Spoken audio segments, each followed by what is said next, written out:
Well, that's right, Bev. Clearly, Iran is flexing its muscles in this region at the moment, around here, this part of the world, by their proxies, certainly.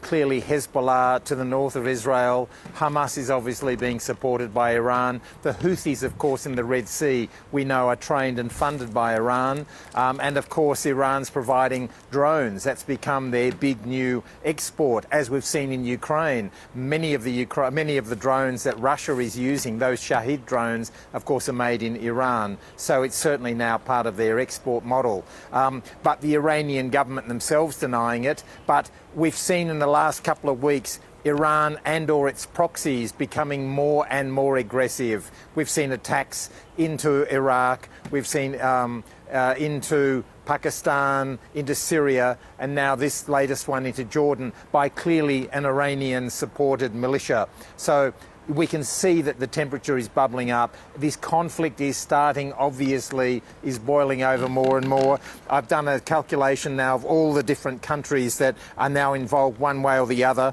There's 12 of them. Israel, the US, the UK, Lebanon, Syria, Iran, Iraq, Yemen, Pakistan, Qatar, Egypt and now Jordan. So we can see that this conflict is starting to spill over seriously. And, you know, John, that makes it very important for the US President Joe Biden to weigh very carefully how the US responds as a result of these deaths. Yes, Beverley. The political element, of course, in the United States, an election year. It's death for a president, like it is in Australia for a politician to be seen as soft on law and order. In the United States, it's political death to be seen as soft on Iran in particular. And he's now got the Republicans, people like Lindsey Graham, saying quite strongly, hit Iran and hit them hard. The Republicans are obviously cranking this up, Donald Trump also. So Joe Biden now is under pressure, not just from the Republicans, but from the American public. 3 American soldiers killed, as many as 30 injured. I think the American public is going to want some sort of response. The issue is what that response will be and when. Indeed. If there is a response directly against Iran, would you expect to see Iran getting involved in a more direct way in this conflict? Iran so far has obviously been using its proxies. I think has liked the idea that it's once removed.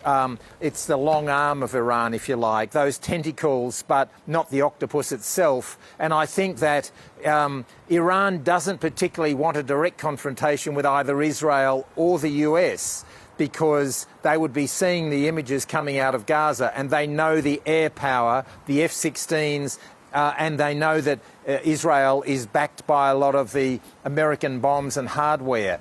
Iran doesn't really want to take that on, especially at the moment. Iran has always preferred to do things under the table and by their proxies. Iran is not going to want a full-on war here in the Middle East. Let's look at this, the UN's refugee agency, their support agency. It's in the firing line for allegedly having staff that assisted in the October 7 attacks. How much of an upheaval is this, considering how desperate the humanitarian situation is in Gaza? Well, Beverley, we've been, even months ago, you and I were talking on this program, 2 months ago, how desperate things were in Gaza. You can imagine how much more they are desperate now. 29,000 bombs or so up until December 15 were dropped by Israel onto Gaza. That's about 79 bombs per square kilometre. Now, that's desperation. So it's the full-on assault from Israel, plus they've had now Israeli citizens are blocking the entry of aid trucks from the Kerem Shalom crossing from Israel into Gaza. They're not allowing trucks to go across there, or certainly not many. They say until all the hostages are released. And then on top of that, the main aid agency. And I think people in Gaza, the doctors and the NGO people are saying, whatever those 12 people did, and we still don't have definitive proof, but whatever those 12 people did from UNRWA, and there seems to be certainly a strong prima facie case against them because UNRWA got rid of them, sacked them, but whatever they did, should those children of Gaza in particular, who have already suffered, early in the war we had 1,000 or so children being killed a week. I think the view from the aid groups inside Gaza is, should those children suffer now more by cutting off the tap, by countries like Australia deciding to cut off any assistance through UNRWA? So the bombing from the air, the Kerem Shalom crossing being blocked, and the end of UNRWA's tap of aid money, that's a lot for an already desperate place like Gaza to deal with. Yeah, and I'm interested, John, as to whether you think there's going to be any impact after the International Court of Justice's ruling about Israel taking precautions, taking steps to ensure that there is no genocide, that there is no deliberate targeting of civilians.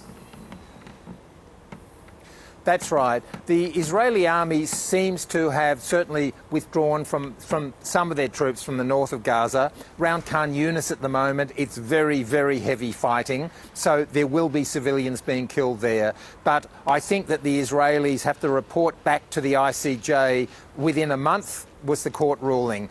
And I think the ICJ will say, show us what you've done to protect civilians. And also the ICJ was very strong on, you must allow more humanitarian aid in. And as we've just discussed, that's not going through that Kerem Shalom crossing because of those Israeli citizens who are blocking it. So Israel is going to have to try to do something, or in 4 weeks' time, they're going to have to present a fairly bad report card back to the ICJ. Yeah. John, appreciate your time as always. Thanks so much.